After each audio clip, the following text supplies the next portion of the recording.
Hola compas, ¿qué tal? ¿Cómo estamos? Hoy tenemos con nosotros a un invitado más que especial, politólogo, escritor. Bueno, no hace falta presentaciones, os lo acabo de poner en cámara. Saludas, Juan Carlos, ¿qué tal estás? ¿Cómo estáis? Un placer estar contigo después de tiempo, pero ya tocaba, ya tocaba. Estaba diciendo que bueno, desde que anuncié que ibas a venir al canal, dije que hicieran varias preguntas y no han sido varias, han sido muchísimas. Así que vamos a intentar no darle mucha lata a la gente y te he Venga. sintetizado algunas, creo yo, las más importantes.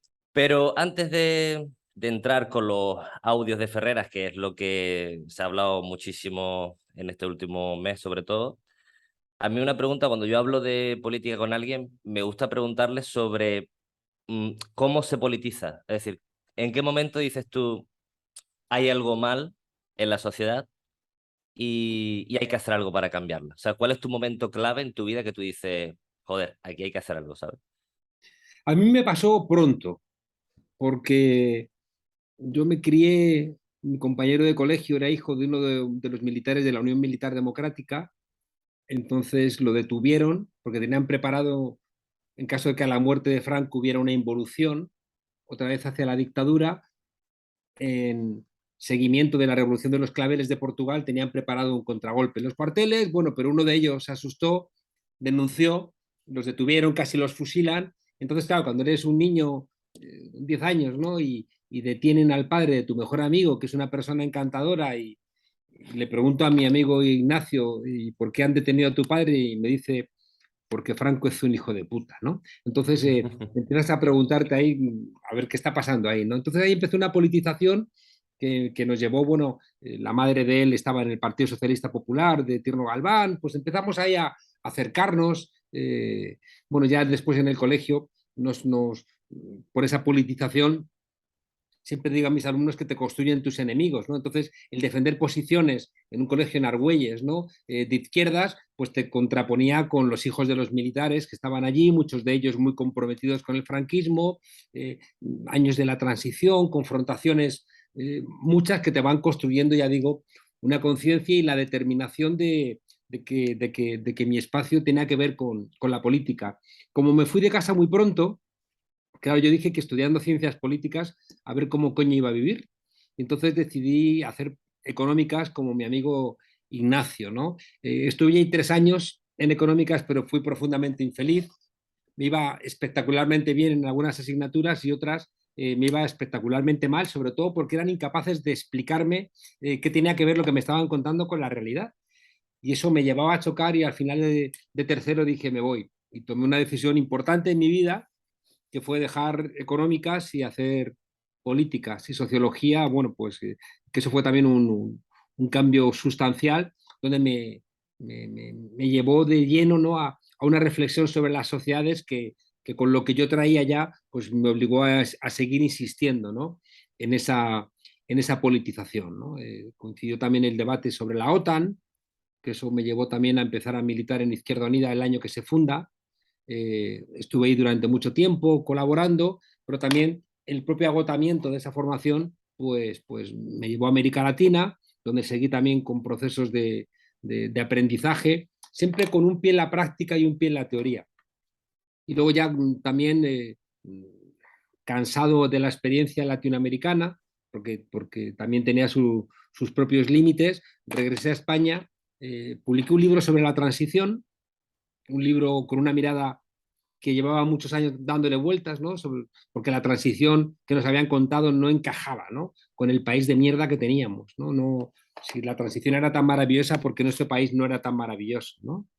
Entonces hice un libro que se llamó La transición contada a nuestros padres, donde veía que tenía que pasar algo en España, ¿no? Donde veía que tenía que haber una suerte de insurrección social y bueno, pues 4 meses después estalla el 15M, donde me implico mucho y después del 15M hay un impasse, montamos Podemos y después me llama Rubén Hood a hacer una entrevista. Ese es un poco... Pues buena trayectoria, ¿no?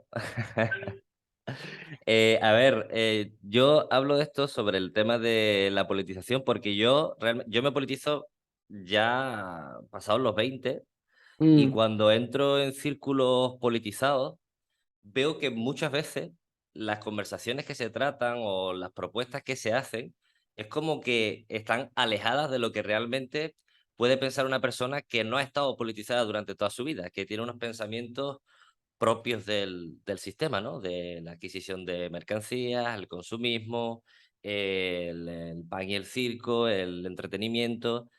Y una de las preguntas que nos lanzaba la gente era precisamente esa: ¿cómo hacer para que los jóvenes se interesen más por la política? ¿Por qué hay tanto desinterés, no? ¿O por qué nosotros, que tenemos propuestas lógicas, razonadas, que deberían convencer, no terminan Mm. de llegar a la mayoría de la sociedad, ¿no? La pregunta es muy difícil. Lo que pasa es que ya le da tantas vueltas que creo que he llegado a algún tipo de conclusión, ¿no? O sea, la manera de pensar que se instaura a partir de los años 70, que es cuando comienza eso que llamamos el neoliberalismo. El neoliberalismo tenemos que definir qué es, si no es una palabra que dices, ¿y eso qué coño es, no? Llamamos neoliberalismo a una manera de pensar que se empieza a reflexionar en los años 30 del siglo pasado, donde hay unos liberales reunidos por un señor norteamericano que se llamaba Walter Lippmann, un liberal importante, que dicen, a ver, han estado los planes quinquenales de la Unión Soviética, el New Deal de Roosevelt. Eh, Aquí el modelo capitalista ya solamente funciona con la intervención del Estado. Y nosotros no podemos seguir con la cantinela liberal de que el enemigo es el Estado, porque las cosas han cambiado. Y entonces se inventan un nuevo liberalismo que es con el Estado, donde el Estado tiene que servir como el refuerzo del modelo liberal. Y entonces hay una discusión en los años 30 entre un sector duro que lo protagoniza un austríaco emigrado en Estados Unidos, Friedrich Hayek, y Milton Friedman, que era su discípulo, y otro sector que tiene un nombre raro, que es el ordoliberalismo, los liberalismos del orden, que son sobre todo los alemanes, que son los que después de la caída del nazismo, a partir del año 45, cuando termina la Segunda Guerra Mundial, son los que van a organizar en Alemania, sobre la base de la Constitución del 49, algo que está en nuestra Constitución, porque lo copiamos de ellos, que es el Estado social y democrático de derecho. Es decir, un Estado capitalista, pero con intervención social, con intervención del Estado, ¿no? O sea, es el modelo keynesiano, ¿no? El Estado interviene en la economía, Mm. no como lo que ocurría antes, que era lo que se llamaba el laissez-faire, laissez-passer. Es decir, el Estado, allá tú te encargues en el mercado como buenamente puedas, ¿no? Entonces, este modelo neoliberal lo que plantea es que el Estado intervenga para redistribuir la renta, para ordenar el capitalismo. De hecho, en el año 44 y 45, en Bretton Woods, que es una población en la frontera con Canadá, en los Estados Unidos, se reúnen todos los países del mundo para ordenar el capitalismo. Una lectura inteligente, dicen, a ver, el capitalismo dejado a su libre albedrío, ese mercado autorregulado nos ha llevado 2 guerras mundiales. Aquí hay que poner un poco de orden, ¿no? Y están todos de acuerdo. Incluso está allí la Unión Soviética.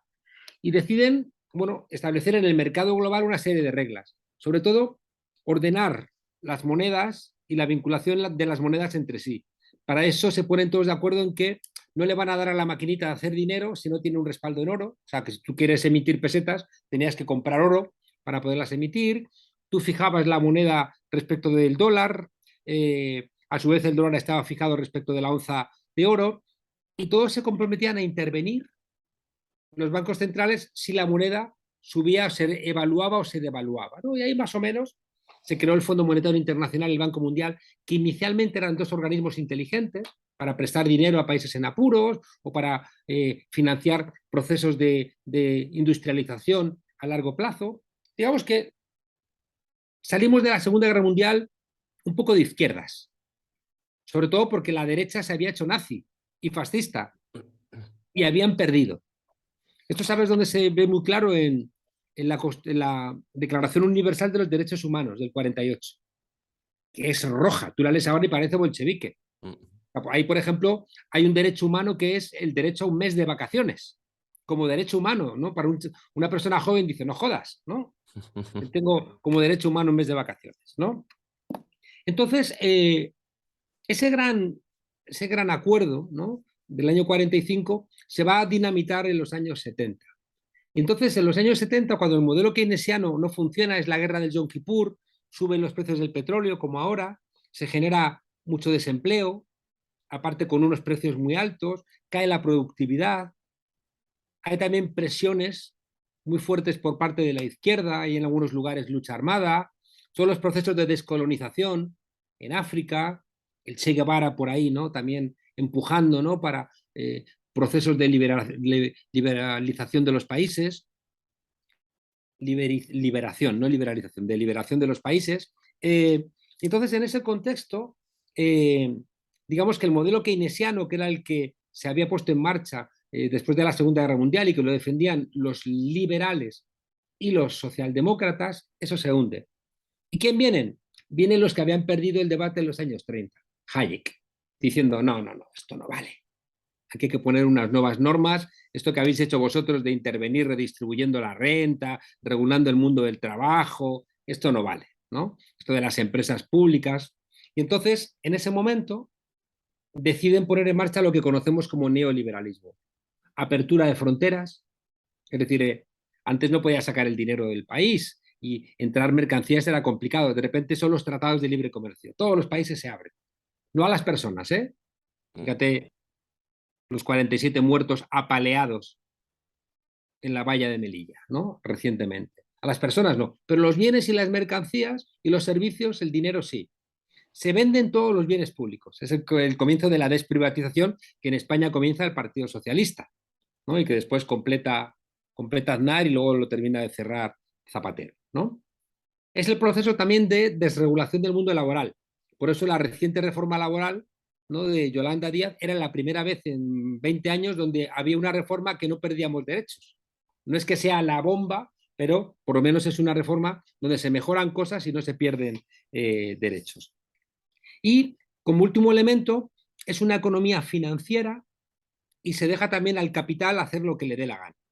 Por ejemplo, se anula una ley que había en todos los países, la Stigall Act, que era la ley que prohibía que los bancos donde nos depositan la pensión o el salario fueran también bancos de inversión en bolsa.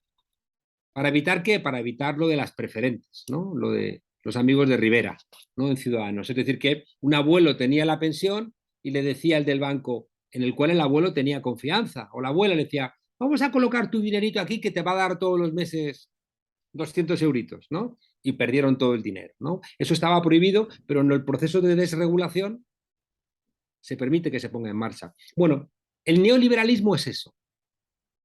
Pero para que la gente lo entienda mejor, no es solamente abrir las fronteras, vender los bienes públicos, desregular el mundo laboral, desregular las finanzas, sino que sobre todo el modelo neoliberal es un impulso mercantilizador del mundo. La gente más joven que nos está escuchando vive en un mundo mucho más mercantilizado que el de sus padres o el de sus abuelos. Todo es una mercancía.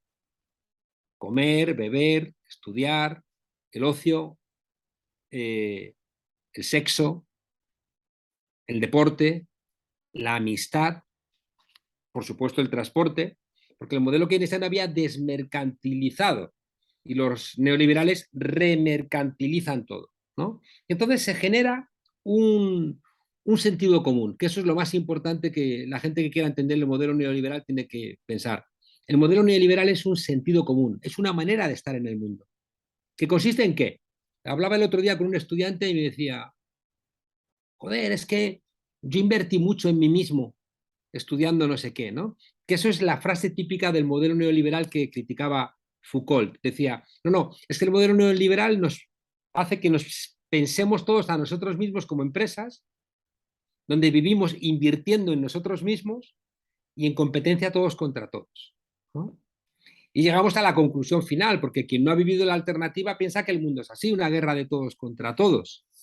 Y entonces el modelo neoliberal, Tony Judt, un historiador británico, decía que conforme vamos privatizando el mundo, conforme una persona joven, para solventar una buena educación, tiene que ir al mercado a comprarla.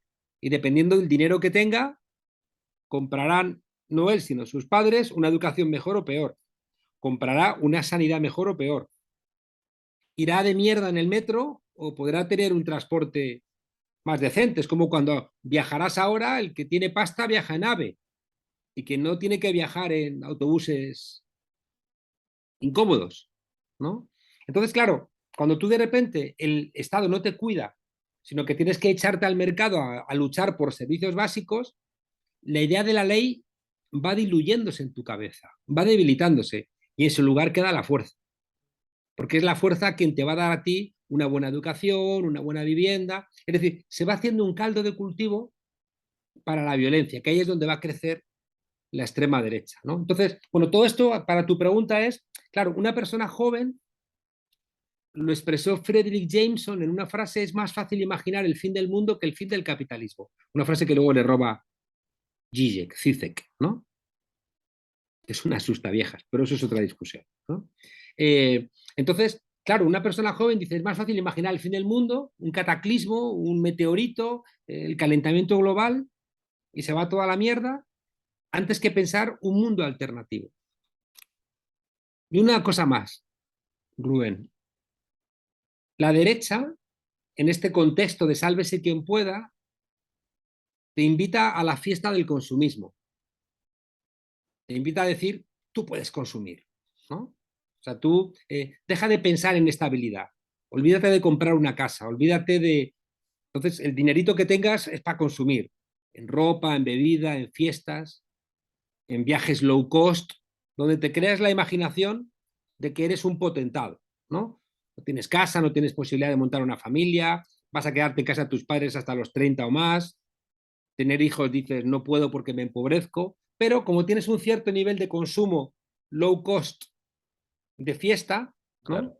Piensas que eres un entrepreneur, ¿no? Que eres un emprendedor, ¿no? Entonces la derecha te invita a esa fiesta, mientras que la izquierda no tiene fiesta. En el año 89 se cae el muro de Berlín, en el año 91 se cae la Unión Soviética y desde entonces la izquierda está a la defensiva.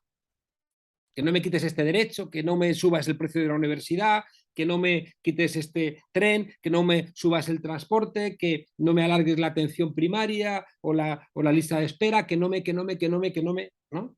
Pero ¿cuál es tu propuesta? Entonces, fíjate, en esta lucha de todos contra todos, la derecha te invita a ser canalla, a ser un cuñado, ¿no? Que sabe de todo y que dice: sí, yo hago lo que me da la gana, mientras que la izquierda está como: no me pegues, no le pegues, pórtate bien, no rompas el medio ambiente, no jodas las cosas, no invadas los países, no hagas guerras, no. Entonces, pero le falta construir esa nueva épica que te emocione, ¿no? Entonces, ahora que veo ese cuadro que tienes detrás, seguramente una buena parte de la izquierda la última vez que se emocionó fue con el zapatismo, pero el zapatismo fue la última lucha armada, en el 94. Ya se había caído la Unión Soviética y el zapatismo tiene éxito cuando cambia los rifles de verdad por rifles de madera. O sea, el primer levantamiento zapatista, que se zanja creo que con 100 y pico muertos, no funciona. Es una llamada de atención, pero eso no funciona, porque ya no es tiempo para la violencia. ¿No? Igual que 2 años antes se había levantado Chávez en Venezuela y había fracasado, la salida va a ser electoral. Pero claro, la salida electoral ya no tiene esa misma épica, ya no tiene esa misma construcción, a no ser que de repente tus enemigos te quieran cercar y en esa lucha contra el enemigo tú te crezcas, ¿no? Pero estamos en esa lucha, estamos en esa confusión, ¿no? Estamos en ese despiste. Yo lo que, bueno, y vamos a dejar este tema para el final, pero ya que estamos ahí, digo, bueno, pues dejamos el tema de los audios para el final y le damos más emoción. Pensando eso que estabas diciendo, que como que a la izquierda le falta construcción, como que le falta proyección, una idea, estamos como a la defensiva, ¿no? Como gato panza arriba e intentar... y eso es algo que yo he visto mucho desde que me politizo y entro en los círculos, digo, bueno, pero yo miraba a las compañeras y digo, pero bueno, tenemos que dar un paso más allá, ¿no? Es decir, no podemos quedarnos en una base, pues, ¿qué te digo? Anticapitalista, antifascista, que me parece bien, pero hay que dar un paso más allá, ¿no? Hay que Mm, buscar una construcción, hay que buscar ganar ese relato. Y ahí es donde entra Murray Bookchin. Como que veo, también he visto en los círculos que sí, hay todavía la división esta de Estado sí, Estado no. ¿Sabes? claro. Esa fragmentación sigue presente. Y es como que no ayuda a crear una especie de, llámalo frente o llámalo como quieras, para que podamos colaborar pues, como se colaboró en el Frente Popular del 36, ¿no? Que anarquistas, Claro. socialdemócratas y todos fuimos a una, ¿no? Falta esa proyección que yo creo que Murray Bookchin lo sintetizaba muy bien, ¿no? Como lo mejor del marxismo con un análisis crítico y lo mejor de la tradición anarquista en una nueva propuesta, ¿no? Lo que él llamaba el comunalismo o confederalismo democrático. Eh, ¿Qué opinas de Bookchin? Mm. Mira, Putin era un desobediente inteligente, ¿no? Era un tipo que estaba en las peleas de su época y en un contexto donde eran muy respetuosos con los libros y con las lecturas, ¿no? Entonces él inicialmente, bueno, pues se adscribe a las corrientes de la época, ¿no? Él va haciendo luego síntesis porque es inteligente y se da cuenta de que, se da cuenta de una cosa que decía un filósofo venezolano que planteaba si los loros fueran marxistas, serían marxistas ortodoxos, ¿no? O sea, repetirían a Marx como un loro, ¿no? Entonces dices, qué estupidez, ¿no? Entonces él se da cuenta de que hay un marxismo que es un marxismo oxidado y se da cuenta que hay un anarquismo oxidado, Sí. ¿no? Hay un anarquismo que no entiende los cambios de época, ¿no? Es lo que tanta gente decía, ¿no? Que si se levantase Durruti le patearía en el culo a estos que se creen anarquistas y lo que son unos pijos, ¿no? Insolidarios, ¿no? Y que no tienen la más mínima empatía. Entonces, yo creo que Buchin tiene la inteligencia de identificar una contradicción nueva muy fuerte del capitalismo, que es la contradicción medioambiental, que no está tan fuerte en Marx, aunque hay algunos que la quieren rescatar, pero realmente no está ahí, ¿no? Como un elemento central, sino que autores postmarxistas recuperan esa contradicción y él se da cuenta de que es muy real. Y también se da cuenta por su propia biografía, como por ejemplo el modelo neoliberal se impone tomando el Estado. Y fíjate que primero le dan el golpe, o sea, la secuencia del modelo neoliberal es muy fuerte. En el 73 le dan el golpe a Salvador Allende para lanzar un mensaje. No, no, no. Aquí la crisis del capitalismo del 73, la crisis, ya digo, de la guerra del Yom Kippur, no va a salir por la izquierda con un socialismo democrático. No, no, no, no. No jodáis.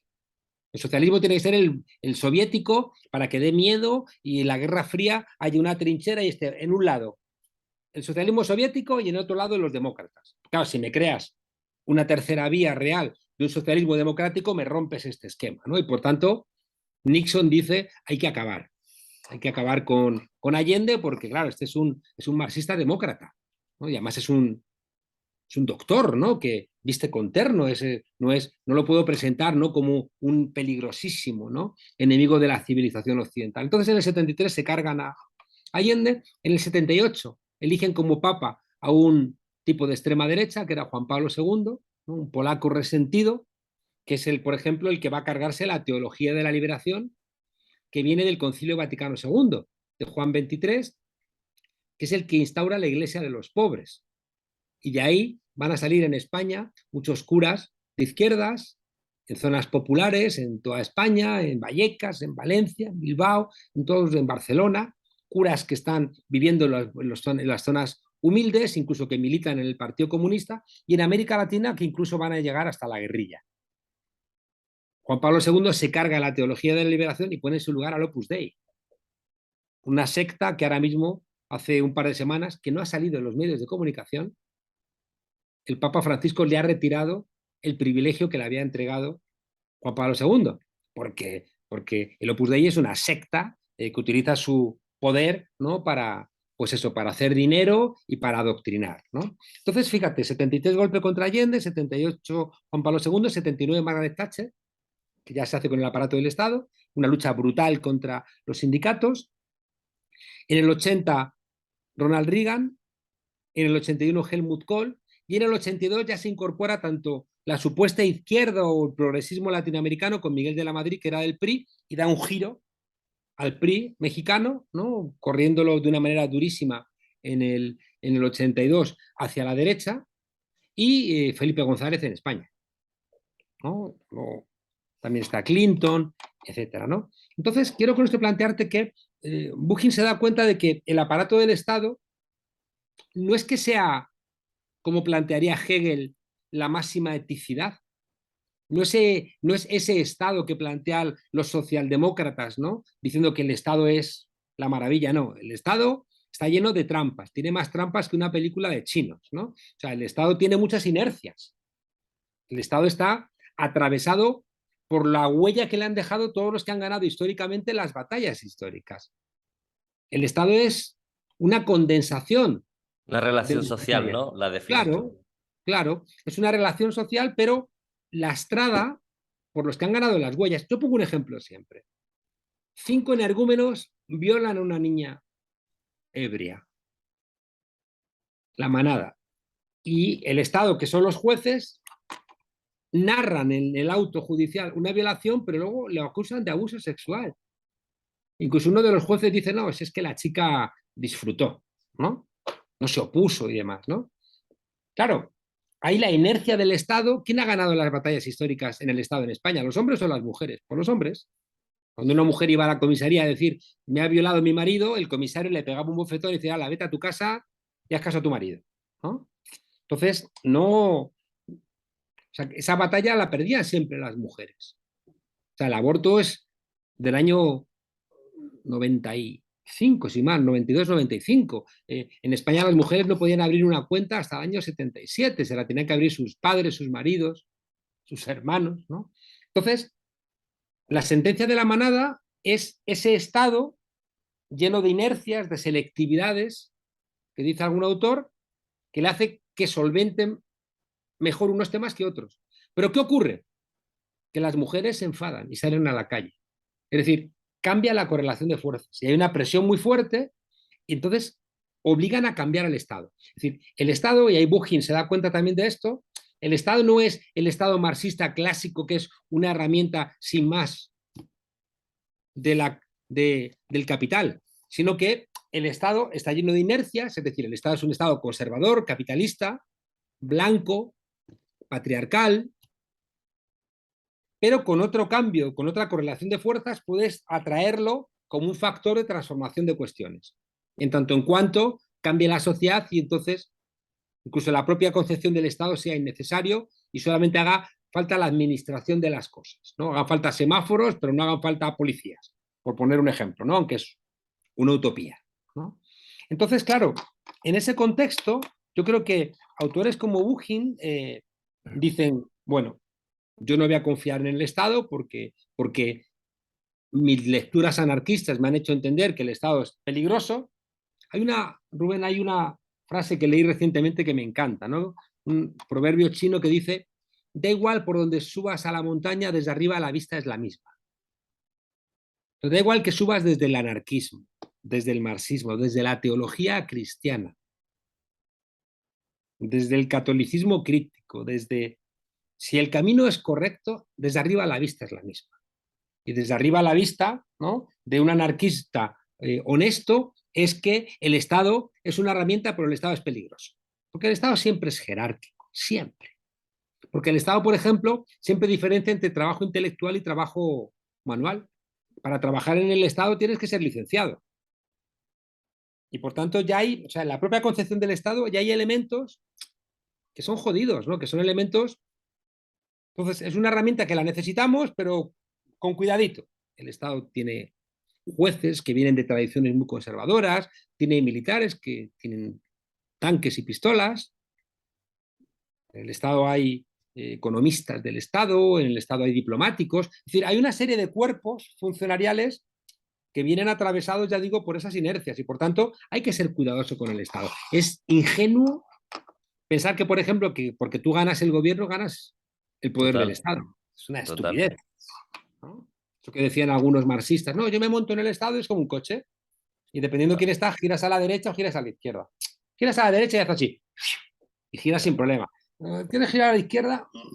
Le cuesta, No puedes, no puedes, salvo que cambie la correlación de fuerzas. Por eso decimos que no basta ganar el gobierno, hay que estar también en la calle. claro. Hay que estar en la calle, ¿no? Entonces, bueno, todo esto para plantearte que necesitamos pensadores heterodoxos. Necesitamos pensadores, ¿sabes eso? Hay un ejemplo de la biología en las extinciones, y ahora estamos, parece, en una gran extinción. Yo el otro día veía una feria, no sé dónde era, ¿no? Donde la gente se disfrazaba de corderos y Sí, lo estaban he con visto, de ovejas, ¿no? lo he visto. Y balaban y decías, o sea, nos hemos extinguido ya. O sea, no nos hemos dado cuenta, pero ya nos hemos extinguido, ¿no? Porque ¿qué hacen estos descerebrados? Ahí, era una cosa, ¿no? Como dices, por Dios bendito, ¿no? Es como el espejo de la falta de respuesta al cambio climático, ¿no? Dices, a ver, no estamos dando respuesta al calentamiento global porque estamos ciegos, no es la película esa de no mires arriba, y luego hay unos descerebrados metiéndose ahí y haciendo como una forma de identidad en la vida. Y dices, que si fuera una coña, si fuera una ironía y demás, podrías decir, vale, ¿no? Pero es que no. O sea, Que había gente mirando incluso. son, es que son loquitos haciendo esas estupideces, ¿no? Entonces, bueno, ya te digo, nos gustan los autores heterodoxos, ¿no? Sí, Como Walter Benjamin, por eso nos gusta Gramsci, ¿no? Son gente que, igual que las extinciones, si nos han permitido sobrevivir, hemos sobrevivido gracias a los raros, sí. porque los que no eran raros se extinguieron, porque las corrientes principales no fueron capaces de sobrevivir, en cambio los que tenían algún tipo de cambio, de una mutación, tenían algo extraño, fueron los que permitieron la supervivencia. Bueno, pues yo creo que ahora en la izquierda ocurre algo similar. Tenemos que mirar en lo raro, Repensar, sí. porque en lo raro es donde puede haber una cierta creatividad para los callejones sin salida en donde estamos. Sí. Porque, como decía el Che Guevara, con las armas melladas del ayer no vamos a transformar las cosas, ¿no? Entonces, en cambio, de repente, una nueva mirada que tiene alguien que ni te imaginabas, y pasa mucho en la investigación científica. O sea, Sí. grandes investigaciones las hemos logrado porque se ha sentado un biólogo con un filósofo. Yo creo que él lo que intentaba era que el anarquismo y el marxismo volvieran a reencontrarse en lo que fue la Primera Internacional, ¿no? Pero con una nueva idea, es decir, buscar en elementos en la historia que uniese esa tradición, ¿no? Como la Comuna de París. O yo diría incluso que lo del ZLN, el zapatismo en Chiapas, tiene algo de eso, ¿no? Tiene Mm. como... No, no se sabe si es marxista, si es anarquista, no se podría definir, ¿no? O lo que pasa en Está bien, Rojava. no se puede decidir. Está bien porque te intentaba decir antes que si Rosa Luxemburgo se levantara, patearía el culo de los que siguen leyendo a Rosa Luxemburgo, ¿no? Es decir, o sea, análisis concretos en situaciones concretas. El capitalismo ha cambiado, no puedes seguir haciendo los mismos análisis del capitalismo sin entender que vivimos en un capitalismo cognitivo, ¿no? De la información, ¿no? No puedes seguir pensando en términos de la fábrica. O sea, el propio Bucking cambiaría su manera de pensar, porque él tenía en la cabeza una clase obrera que ya no existe. Por tanto, tiene sentido que tú sigas insistiendo, ¿no? en determinados elementos que eran correctos en los años 60 o 70, pero que ya no existen. Porque entonces estás chocando como la mosca contra el cristal, y la mosca contra el cristal, y la mosca contra el cristal, ¿no? Y es imposible que pases al otro lado, ¿no? Por eso es verdad que es un momento donde necesitamos buenos diagnósticos, ¿no? Ya no basta eso de, no, pensamiento y acción, vale, es verdad, ¿no? Como dice Boaventura, un pensamiento sin la práctica es inútil, pero una práctica sin la teoría es ciega, ¿no? Y no va a ningún lado. Pero estamos en un momento de un enorme déficit de pensamiento, porque como tú bien decías antes, lo más que hacemos es ser anticapitalistas, anti o postestructuralistas, postmarxistas, post-keynesianos, post todo, ¿no? Porque indica que cuando teníamos las respuestas nos han cambiado las preguntas y estamos en un momento de enorme confusión donde, volviendo al comienzo, donde sin darnos cuenta todos somos zombies, ¿no? O sea, las películas de zombies son muy películas de la época, ¿no? Donde a todos nos ha mordido el zombie sin darnos cuenta, somos zombies o somos el niño del sexto sentido, ¿no? Debemos muertos, ¿no? Y el problema es que estamos ya también un poco muertos, estamos extinguidos, ¿no? Yo recuerdo, lo contaba en una charla ayer, un tipo sindicalizado, preso de un bullying laboral brutal, y el sindicato lo que le ofrece es pagarle el psicólogo, ¿no? Y dices, a ver, no.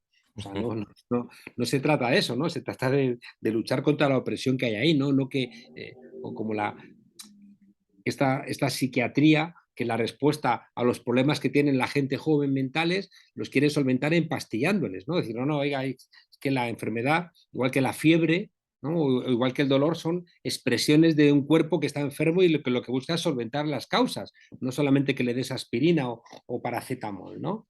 Entonces, creo que la lectura de Bugin está bien porque es leer a un heterodoxo, ¿no? Que te ayuda, ¿no?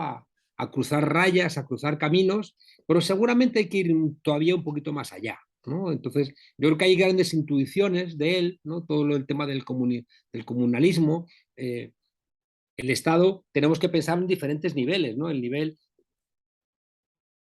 estatal, el nivel regional, el nivel local, cuidado, y también el nivel global.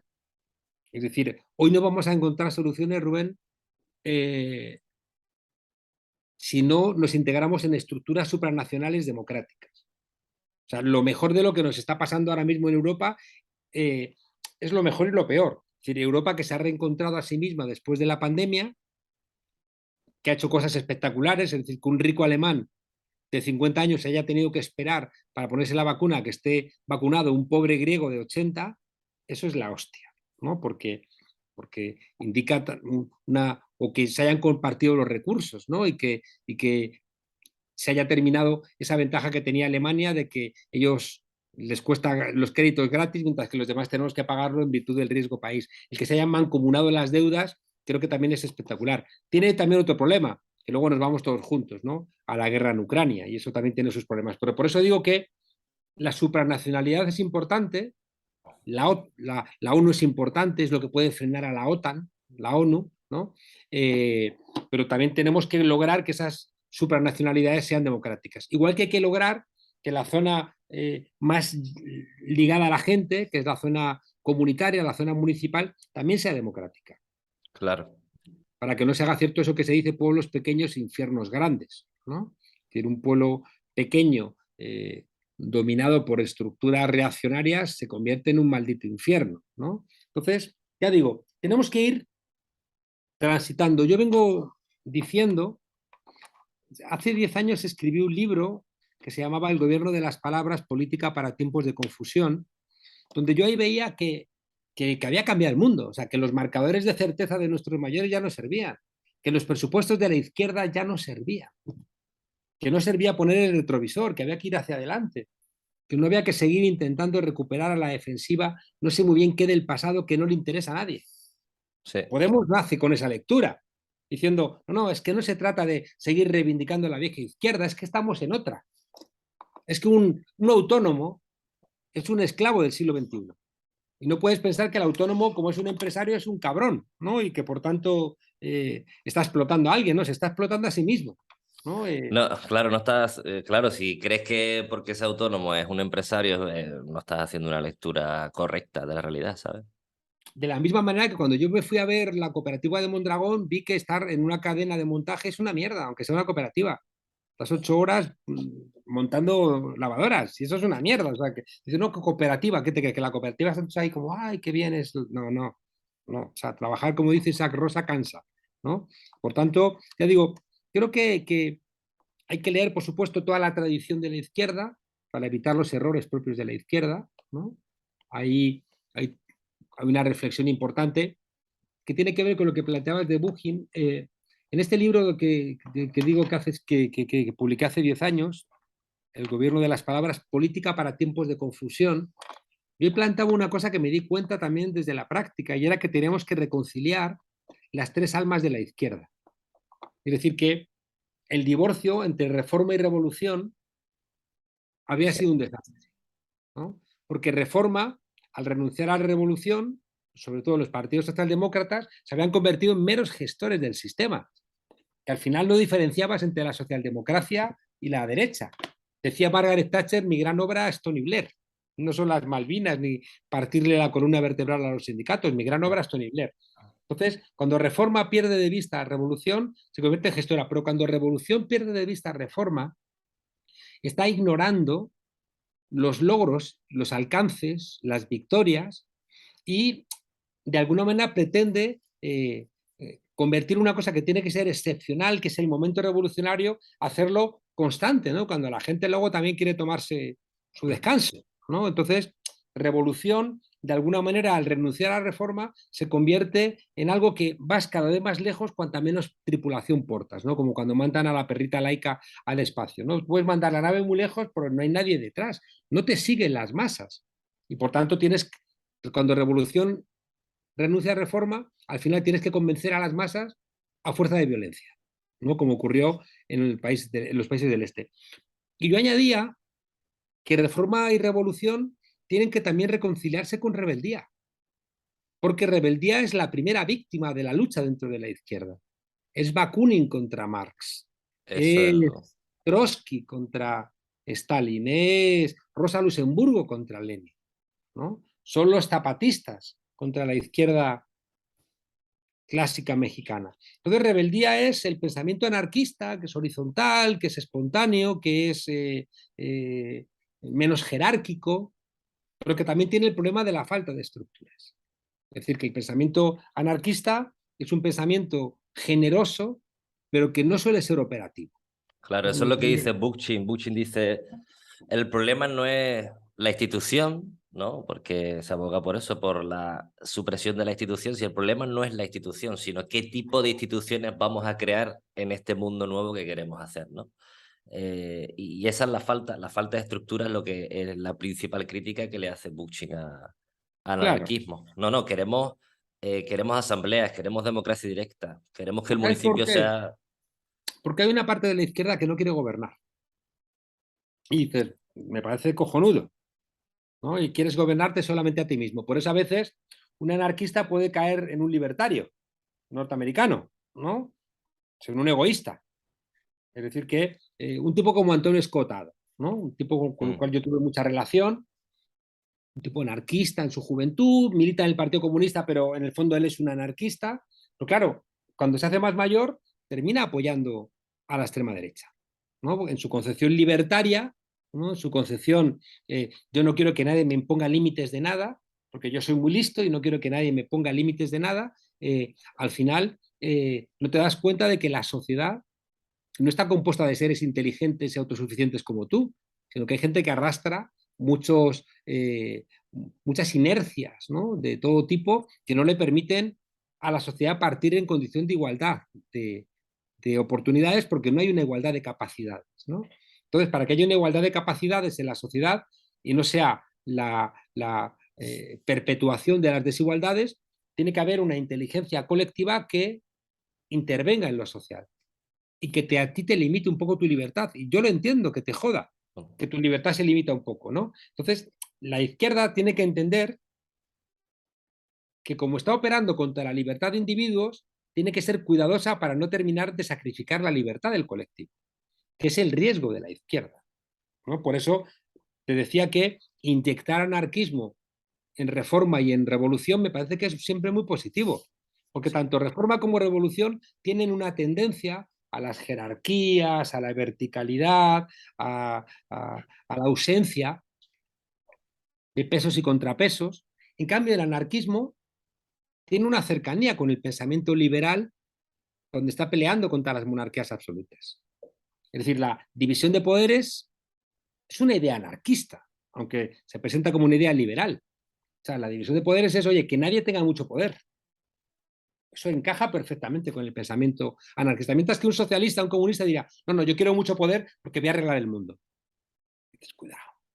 Es un claro. pensamiento, es un pensamiento muy de la modernidad y es un pensamiento muy occidental de pensar que hay un mundo perfecto, que es el mundo de la revolución que tengo en mi cabeza, hay un mundo imperfecto, que es el de la realidad actual, y yo voy a fracturar con mis herramientas revolucionarias el mundo actual y al fracturarlo va a llegar, por arte de magia, el mundo ideal de mi cabeza.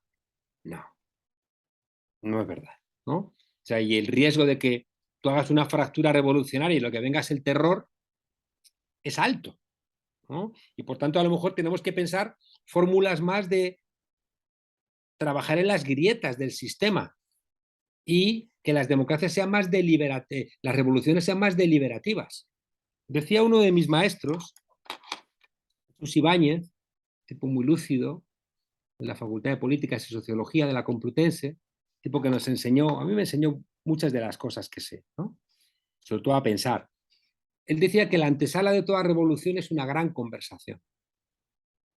Antes de que llegase la Revolución Francesa, había una gran conversación y la Revolución Francesa ya había tenido lugar. No es la toma de la Bastilla. O sea, la revolución ya ha tenido lugar antes porque ha tenido lugar en las cabezas, igual que la Revolución Rusa.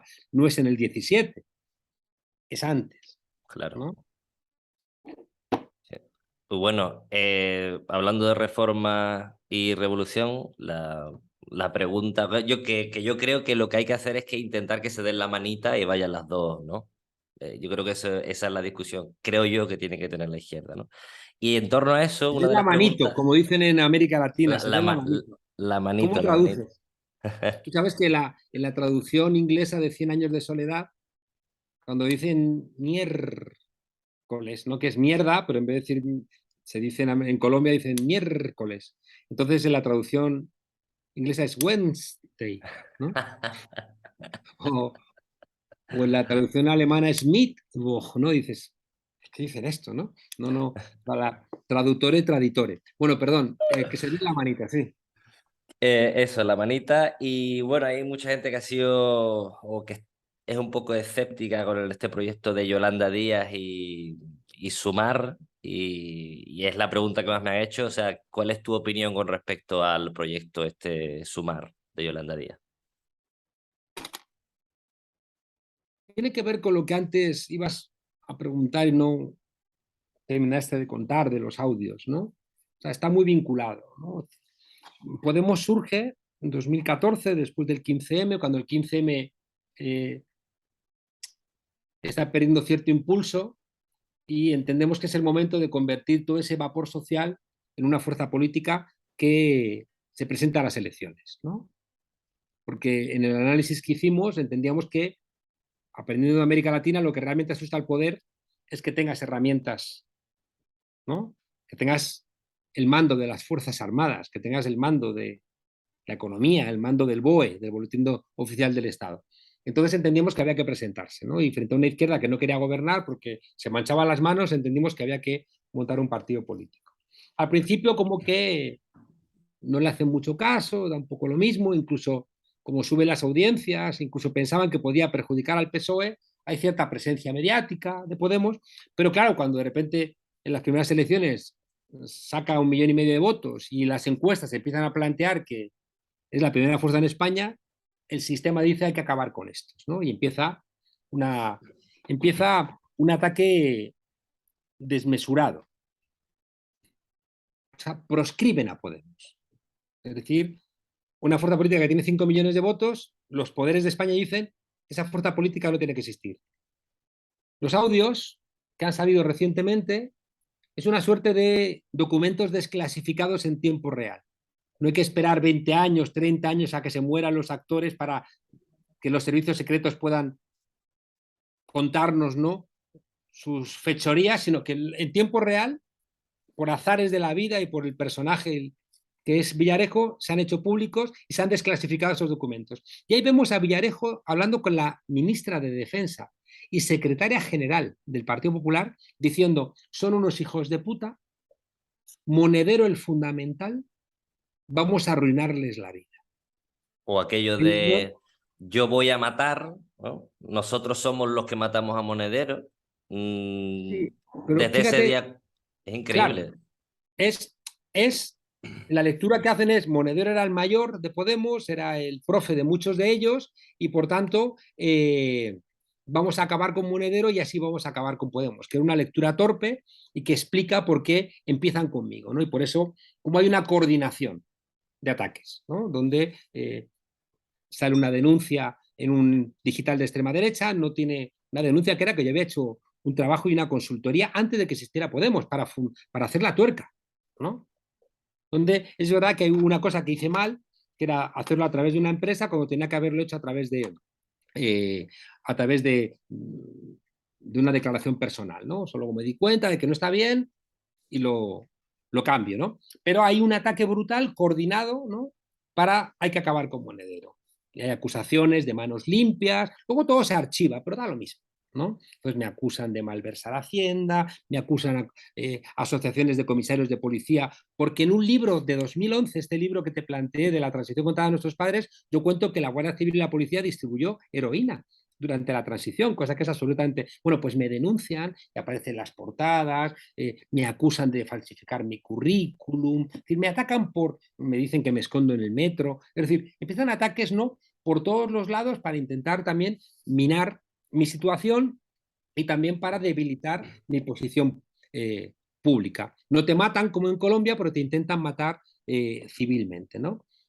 Claro, hay gente a la interna que aprovechó, como teníamos ya discusiones dentro de Podemos, con un sector, ¿no?, con el sector de Rejón, yo creo que tenía en la cabeza decisiones que a mí me parecían erradas, aprovecharon también los ataques que yo recibía para intentar hacerse más fuertes en la interna, que a mí fue lo que determinó también para salirme de la dirección, ¿no? Por un lado, entendía que el rumbo que estaba llevando Podemos era un rumbo que se parecía mucho a los viejos partidos porque las tesis, ¿no?, de Rejón pues se estaban haciendo fuertes de verticalidad, de maquinaria de guerra electoral, una discusión que tuve yo con él era que él quería darle el poder en Andalucía a Susana Díaz. Y decía, pero estamos locos. O sea, la primera decisión de Podemos va a ser darle el poder a Susana Díaz. No, es que así nos van a ver como una fuerza de Estado. Y yo decía, no, nos van a ver como unos oportunistas y no vamos a ir a ningún lado, ¿no? Al final terminé dimitiendo, pero yo les decía, cuidado, porque cuando yo dimita van a ir a por el siguiente, ¿no? Y efectivamente luego le sacaron a él que si lo de la beca black aquella, y luego a por Iglesias, y luego, ¿no? O sea, que en vez de hacernos fuertes, que era lo que tendríamos que haber hecho en términos de estrategia más inteligente, bueno, pues sucumbieron a los ataques, porque eran ataques muy, muy brutales, ¿no? Muy brutales, que lo que buscaban, y por eso los audios son tan relevantes, buscaban arruinarnos la vida, ¿no? Dispararnos desde muchos frentes, ¿no? Buscar a ver dónde habíamos cometido algún error para convertir ese error en poco menos que en ser los enemigos públicos número uno, ¿no? Y, por supuesto, haciendo trampas, ¿no? Presentando una factura falsa, como le dice Ferreras a Villarejo delante de un empresario como es Mauricio Casals y del jefe de la UDEF, el máximo responsable en España contra los delitos económicos y financieros, dice, le inventamos una cuenta a Pablo Iglesias de hace 5 años y que tenga que salir a dar explicaciones y apostilla. Villarejo, eso lo hacemos con el rabo, ¿no? Porque también es una lógica muy de señoros, ¿no?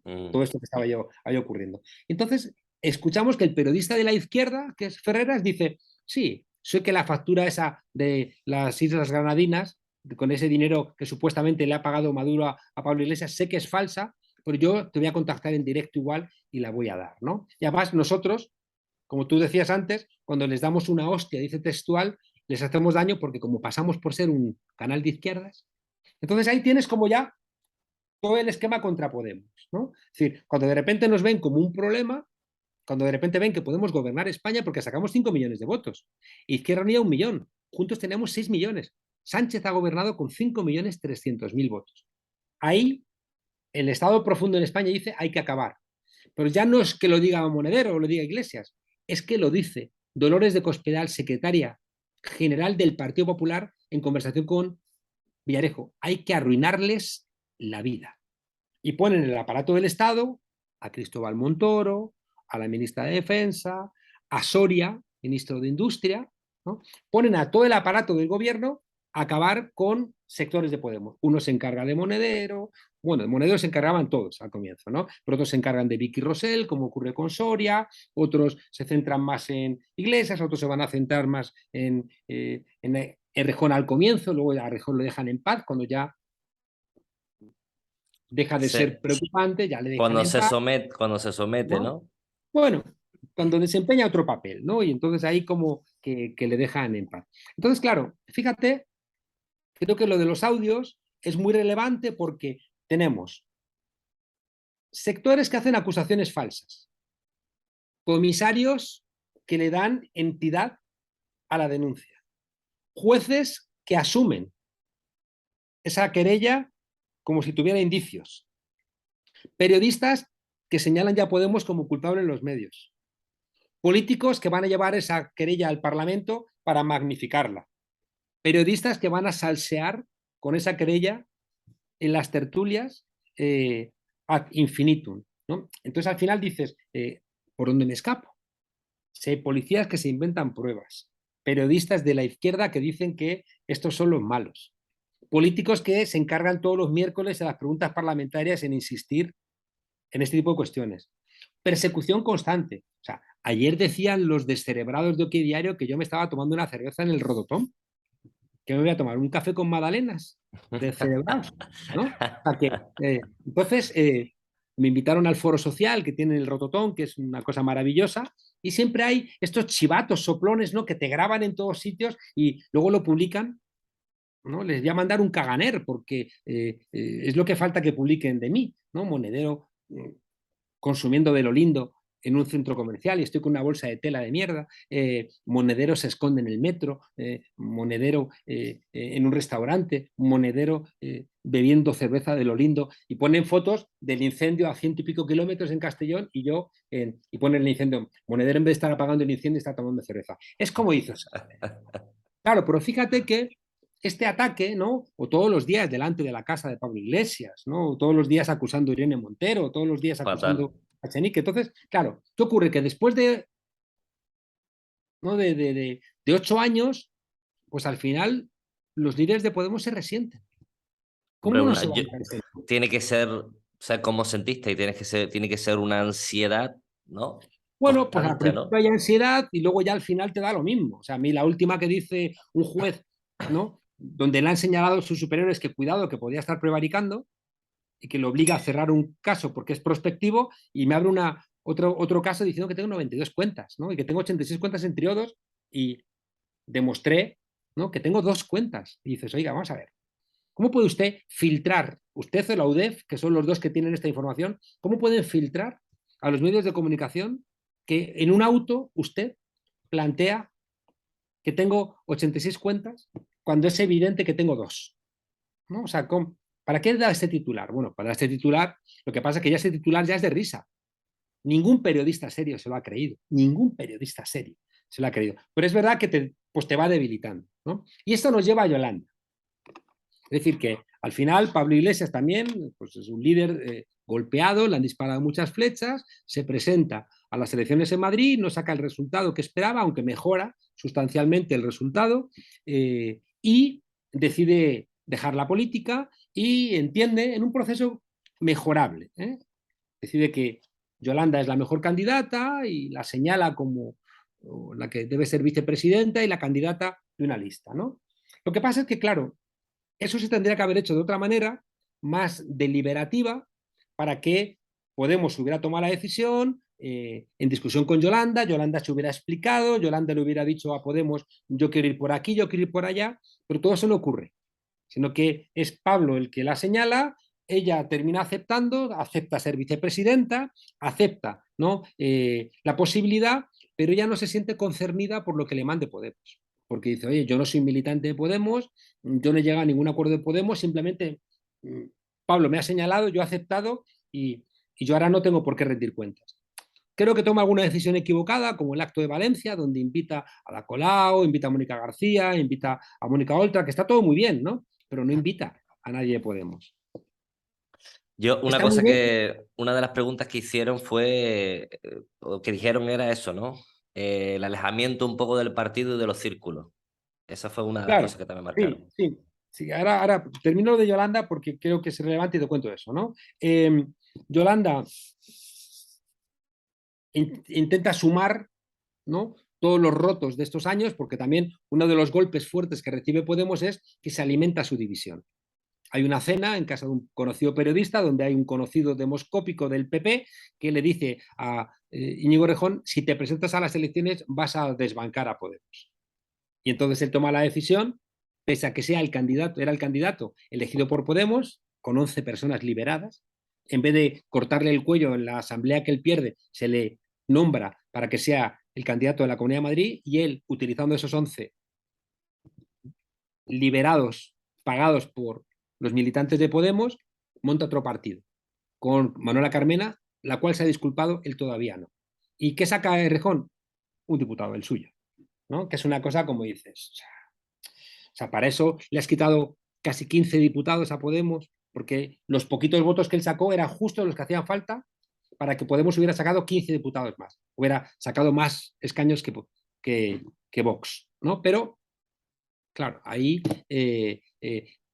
le venció esos cantos de sirena que le construyeron los medios de comunicación de que tú eres el mero mero. Igual que cuando en 2015 se presentó separado Izquierda Unida y Podemos, los medios ensalzaron a Alberto Garzón diciendo él es la verdadera izquierda. Y luego ya cuando estaban unidas Podemos ya no, ya es un mierda que dice que no hay que comer carne y lo atacan, ¿no? Entonces el sistema siempre te alimenta tus disidencias. Bueno, pues Yolanda tiene que recuperar todo eso. Yolanda tiene que hablar con todo el mundo. Yolanda tiene que intentar emocionar. Yolanda tiene una capacidad, ¿no? Por la novedad que implica de emocionar, cosa que Podemos lo tiene más difícil porque son 8 años de golpes, son 8 años de persecución, son 8 años donde tiene, es verdad, la posibilidad de brindar todos los logros que se han conseguido, tiene decir, mirad lo que hemos conseguido siendo una fuerza minoritaria en el gobierno, pero también es verdad que, bueno, pues cuesta trabajo sustituir una figura como la de Pablo Iglesias, y por tanto Yolanda yo creo que hace falta. Pero al mismo tiempo Yolanda tiene que reconocer o tenía que reconocer la importancia de Podemos. Y eso ha ocurrido hace un mes en el Escorial. Después de mucho tiempo, donde parece que Yolanda no quería juntarse con Podemos, hay un acto en el Escorial, un curso de verano, donde Yolanda se sienta en una mesa conjunta con Lili Bestringe, que es la secretaria de la organización, y Yolanda dice, yo sé que esto con los partidos, yo sé que sin Podemos esto no hubiera ido a ningún lado, dejadme que yo haga ahora un proceso de escucha y después abrimos el momento de los partidos, ¿no? Y Podemos dice, los de los audios me ha generado autoestima porque no somos unos loquitos que decíamos que nos perseguían, ahora España sabe que nos han estado persiguiendo, creo que vamos consolidándonos, la tontería que hicieron muchos en Andalucía no ha servido para nada, ha habido un resultado malísimo y por tanto Podemos ganar autoestima y sabe que Podemos es una fuerza política que tiene que existir y tiene que estar.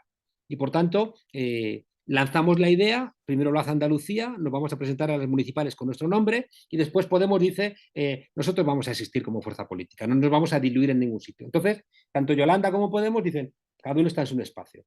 Yolanda tiene que sumar todo lo posible y Podemos, recuperando su autoestima, tiene que decir, somos los que hemos cambiado la política en este país. Y habrá ese momento de encuentro, ¿no? Por tanto, yo creo que hay que darle el voto de confianza a Yolanda y yo a Podemos le diría, sigue fomentando tu autoestima, ¿no? Lo de los círculos que tú planteas, yo creo que es el gran problema pendiente. Te voy a decir una frase muy rotunda. Creo que el gran problema que han tenido los gobiernos de izquierda en América Latina y en Europa ha sido su fracaso a la hora de construir un partido movimiento. Te lo digo así con toda la rotundidad. Creo que no existirían los problemas que hay en Nicaragua si el Frente Sandinista hubiera podido construirse como un partido diferente donde las mujeres tendrían que haber tenido un espacio mucho más relevante. Correa no tendría los problemas que tiene si el Movimiento País hubiera sido un partido realmente. Cristina Fernández de Kirchner, a la que le están aplicando un lawfare brutal hoy mismo, donde jueces corruptos, igual que ha habido jueces corruptos en España, el juez Alba tiene que entrar en la cárcel por corrupto y querer cargarse a Victoria Rosell por ser diputada de Podemos, los jueces corruptos en Argentina que vienen de la dictadura quieren sacar de juego, quieren proscribir una fuerza política que tiene detrás a millones de personas. ¿Qué quieren que hagan? ¿Que vuelvan a la historia de Argentina de violencia? ¿Qué buscan esos jueces corruptos? ¿No? Hay que estar muy cuidadosos, porque fíjate que es la izquierda quien está defendiendo la democracia liberal, que es una democracia débil, es una democracia mínima, es una democracia con cambios infinitesimales, y es la izquierda quien la está defendiendo, y es la derecha quien está atacando a la democracia liberal, con el lawfare, con el control de los medios de comunicación, con jueces corruptos, con la presión financiera internacional. Fíjate qué paradoja. La izquierda defendiendo una democracia que siempre ha pensado que es una democracia débil y vacía, y la derecha que tendría que estar defendiendo esta democracia denegándola e intentándosela cargar, ¿no? Intentando, ya digo, proscribir cuando ganas elecciones a las fuerzas políticas de la izquierda. ¿Cómo podría haber Cristina en Argentina, Lula en Brasil, haber solventado los problemas con un partido que hubiera dado importancia a las bases, a los círculos, que es lo que intentamos en España, con un éxito más bien escaso? Una de las cosas buenas que trajo la dimisión de Pablo Iglesias es que Pablo, por su carisma y también por su fijación con los medios de comunicación, no le dio tanta importancia al partido. Mientras que Yone Belarra y Irene Montero y Lili Bestringe, al no tener ese carisma, ¿no? Y al no tener esa presencia mediática que tiene Pablo Iglesias, han tenido que buscar un instrumento alternativo y el instrumento alternativo es el partido. Entonces, nunca en la historia de Podemos los círculos han estado realmente existiendo con tanta fuerza. Al comienzo sí, pero al comienzo era todo un momento de efervescencia donde tampoco era real. O sea, que había círculos con 1000 personas ya, pero es que no era real. Entonces, ahora los círculos, es verdad que hay algunos que tienen poca gente, tienen que ir construyéndolo, pero está teniendo una base territorial, que es también lo que explica, Rubén, por qué ha desaparecido Ciudadanos y Podemos no. Ciudadanos, en cuanto le retiras el apoyo mediático, se disuelve, porque no tenía implantación territorial, era un partido inventado por los medios. En cambio, Podemos sí que tiene su implantación y por eso es una fuerza política que a día de hoy ahí está, ¿no? Yo lo único, no sé si peligroso o... no sé, yo cuando he visto un par de guiños que he visto por parte de Yolanda al PSOE, y una cosa que yo digo, y no sé si estás de acuerdo, es que si juegas a ser el PSOE te absorbe. De la misma Mm, forma que si mm. quieres ser, si el PP juega a ser Vox, es absorbido por Vox.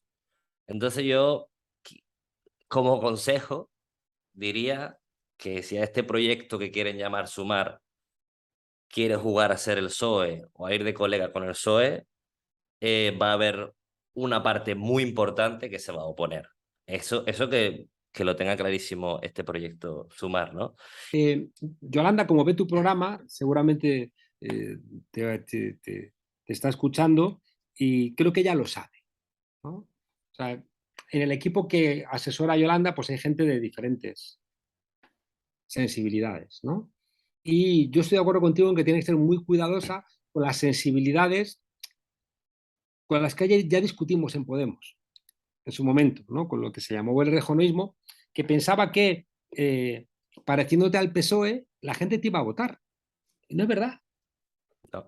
Pareciéndote al PSOE, las encuestas te dan una valoración alta porque no le caes mal a la gente del PSOE, pero no te va a votar nunca.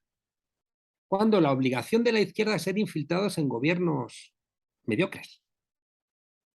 Entonces, los gobiernos de los modelos neoliberales son mediocres por definición, porque la capacidad que tienes desde los gobiernos de cambiar las cosas es pequeñita, es pequeña, porque tienes la presión financiera internacional, tienes la presión de las instancias europeas, tienes a gente que quiere guerras, presionando para que haya guerras y que es capaz de convencer a funcionarios que de repente les ves en una belicosidad como a Borrell que dices, no lo reconozco, ¿no? Entonces, la capacidad de cambiar es pequeñita, ¿no? Y pues tienes que saber quién eres y tener clara tu hoja de ruta, como ha hecho Melenchon o como ha hecho Petro en Colombia, ¿no? Entonces yo creo que la gente que le recomienda a Yolanda no ser dialogante, porque eso es correcto, ¿no? No tienes por qué estar confrontando, pero que le está recomendando parécete al PSOE porque así estás en el centro, ocurre lo de siempre, en el centro está todo el mundo ahí apelotonado y lo que ha demostrado Melenchon es que con un discurso radical de izquierdas en un momento de crisis medioambiental, de guerra, de precariedad laboral, lo que está esperando la gente es no quiero tener 30 años para irme de casa, quiero tener una vivienda digna, no quiero estar acojonado con un medio ambiente que está podrido, quiero disfrutar, no quiero tener la sensación de que si vivo bien es porque vivo en el privilegio. No quiero tener una relación entre hombres y mujeres atravesada por profundas desigualdades. No quiero que mi sociedad se maltrate a los inmigrantes. No quiero tener miedo ante mi vejez porque no voy a tener una pensión que me permita sobrevivir. Todas esas discusiones las tienes que defender dando un golpe encima de la mesa, no pidiendo perdón ni pidiendo permiso, ¿no? Sí. Y por eso yo creo que la actitud correcta de Podemos es ser infiltrada en un gobierno muchas veces mediocre que apoya la guerra, que reconoce a Guaidó, un tipo que se autoproclama en una plaza, que lanza globos sonda para cobrar los peajes de todas las carreteras de España, que quiere alargar el cómputo de las pensiones para que se empeore la condición salarial de los pensionistas. No, no, es que para eso no.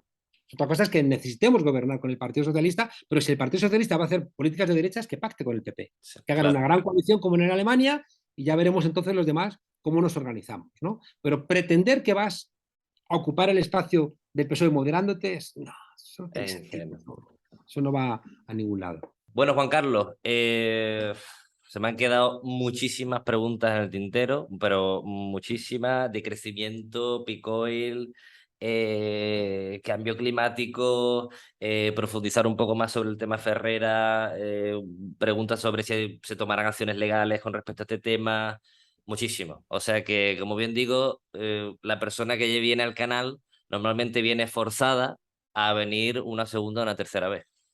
Claro, no, lo hacemos, lo hacemos. Lo hacemos porque es verdad que, mira, todo lo que tiene que ver con el calentamiento global creo que va a marcar el futuro junto con el feminismo. Creo que van a ser los dos elementos centrales.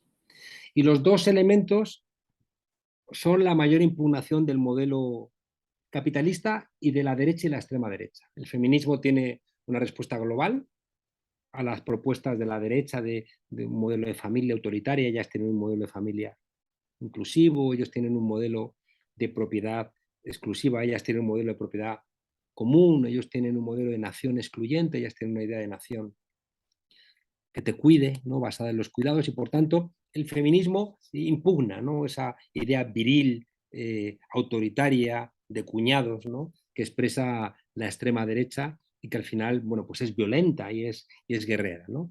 Y luego el ecologismo es que es la contradicción ahora principal que tiene el sistema capitalista.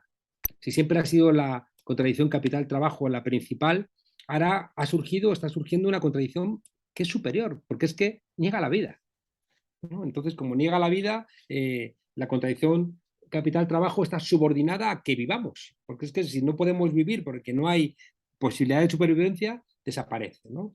Y entonces eso nos va a obligar a pensar que es una de las grandes reflexiones que tenemos que hacer sobre el ecofascismo, es decir, cómo es bastante probable que ese autoritarismo que hemos vivido durante el siglo XX en el eje derecha-izquierda tenga una versión como un autoritarismo ecologista, ¿no? Donde haya países que sigan consumiendo, gastando recursos, incluso haciendo guerras para robarle los recursos a otros países, que es una reflexión mucho más relevante que el Elon Musk diciendo que se va a ir a vivir a Marte, ¿no? El imbécil que luego para ir aquí al lado agarra un avión, ¿no? En vez de utilizar transportes menos agresivos medioambientalmente. Creo que la gran discusión va a ir por ahí, ¿no? Y lo hablaremos, ¿no? Lo hablaremos en términos politológicos, en términos incuestionables, están biólogos, ¿no? Los trabajos que está haciendo Antonio Turiel y otra gente son tan poderosos, ¿no? Que es que, o Jorge Risman, es que no hay ya tiempo, ¿no? Y tenemos que ser capaces también de presentarlo sin asustar, porque entonces nos paralizamos, ¿no? Y ahí yo creo que estoy convencido de que las nuevas generaciones van a despertar por ahí, ¿no? Estoy convencido que se va a retrasar un poco la edad de la protesta, ¿no? Porque estamos en, que también habrá que dar una vuelta cuando me invites, a la sociedad de los likes, ¿no? Si tú das likes no vas a hacer ningún cambio profundo, ¿no? Porque el like, como dice Byung-Chul Han, el like es una suerte de aceptación del modelo, ¿no? Entonces hay que dar menos likes y hay que dar dislikes, ¿no? Para que eso funcione. Así que, claro, es una conversación abierta. Y de los audios de Ferreras yo te sacaría como conclusión, yo creo que la Sexta está sufriendo el descrédito que implican esos audios, pero ahí sigue Ferreras, ¿eh? Y no han detenido al jefe de la UDEF diciendo que Lima iba a inventarse una cuenta de Pablo Iglesias. Había que esa misma noche que salieron los audios ir a detenerle por conspiración y había que detener, ¿no?, al empresario Mauricio Casal por decir a ver si le das una hostia a Pedro Sánchez. Sí, sí, yo no te preocupes que en las próximas semanas, dice Ferreras, se la voy a dar, ¿no? O sea, mafiosos conspiradores de un canal con capital extranjero conspirando contra nuestra democracia, ¿no? Eso es intolerable, ¿no? Y por tanto, o recuperamos unos medios de comunicación objetivos, neutrales y plurales, o lo que ganamos con el sufragio universal lo perdemos y volveremos a ser súbditos. Así que habrá ocasión de volver a encontrarnos en esta Bueno, colina. pues espero que sea prontito y ya te digo, yo ya tengo apuntado varios temas que lo trataremos sin aburrir mucho a la gente, entre los dos, que nos ponemos a charlar aquí, esto no acaba nunca, pero ya te digo, ya una vez que entras no sales. Pues Así venga, que nos vemos en hablaremos de la otras próxima. cosas. Hablaremos del desorden amoroso, hablaremos de la utopía de la izquierda, hablaremos también de la buena vida, de la vida sabrosa, que dice Francia Márquez en Colombia. Vamos a intentar también, ¿no?, hablar en la próxima vez Por de cómo es ese positivo. mundo bonito que queremos construir, ¿no? Que no estemos siempre como, mira qué feo es esto, mira qué feo Claro, es aquello. ¿No? Intentar estoy de encontrar acuerdo. esos elementos positivos que hacen la vida hermosa. Gracias por la Bueno, invitación. bueno, Juan Carlos, gracias a ti por venir. Hasta Hasta pronto. pronto.